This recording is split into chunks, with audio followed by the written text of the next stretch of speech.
One TV Patrol. Attorney Sam Fuentes mitibaya sa mga PWODs sa hingpit nga pagbiya sa daotang bisyo. Aning detalye ni Johnny Tommy.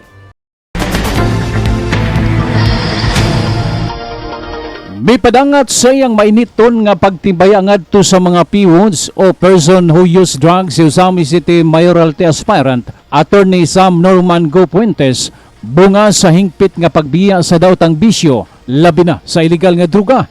Nagkanayon si Attorney Sam Norman Go Fuentes nga ang hingpit nga pagbiya gikan sa daotang bisyo dili sayon, apan dako ang iyang pagtuo nga gumikan sa dedikasyon sa mga PWODs sa gipatumang programa sa kadak o pag-ampo sa kitasan, nagmalampuson ang tanan. Si Attorney Sam Norman Go Fuentes, personal nga mitambong sa nagpadayong programa sa City Anti-Drug Abuse Council, partikular ang Sustainable Livelihood Assistance, din ang mga PWODs sa Usamis padayong gihatagan og livestock supply sama sa swine o baktin, manok o kanding aron pasanayon. Ang tulo ka mga barangay nga ulahing gihatdan sa programa o gibisita sa kadak mao ang Barangay Bungbong, Kabinti o Tabid. Din gihimo ang distribusyon. Isip kanhi City Administrator, saksi si Attorney Sam Norman Go Fuentes sa maong programa nga unang gipatuman sa panahon pa ni Mayor Ando Waminal sa kasamtangan karon nga pagdumala ni Mayor Indy Waminal o giyang gipasalig nga uban sa pagtugot sa kitasan og panahon, iya kining ipadayon og mas pakusgon pa ang livelihood assistance sa mga PWOD o uban pang sektor nga nagkinahanglan sa maong programa. Saludo. Paghatag og saludo sa inyo nga gabiya na ni ining bisyo nga inyong miaging inyong nagian. Sama sa gilitok na ganina dili lisod kining butang pagabiyaan, pero kamo nakakuha mo kusog sa inyong kaugalingon para magbag-o.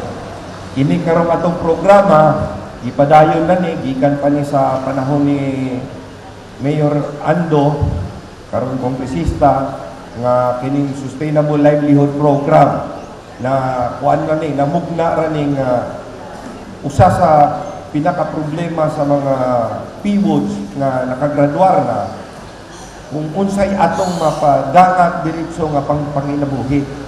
So kining programa gamay ra pagalantawo, no, pero ang nakasustener ani ang inyo ra pong mga igsuon nga nauna sa inyo.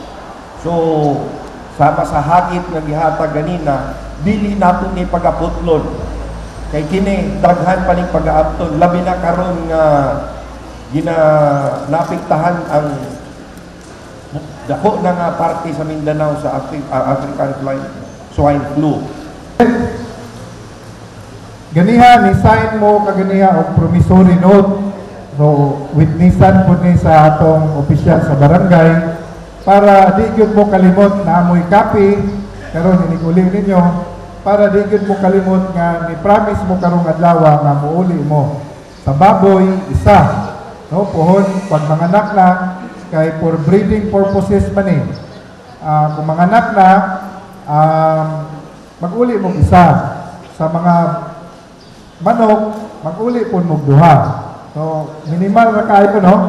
Ako lang pong i-announce ninyo nga po kung mangulag na ni nga baboy naatay butakal sa city, pwede nato sila i-artificial insemination. Unya ang atong butakal, ang kaliwat nila landrace. So maayo siya himuon o kanang anayan, maayo for breeding.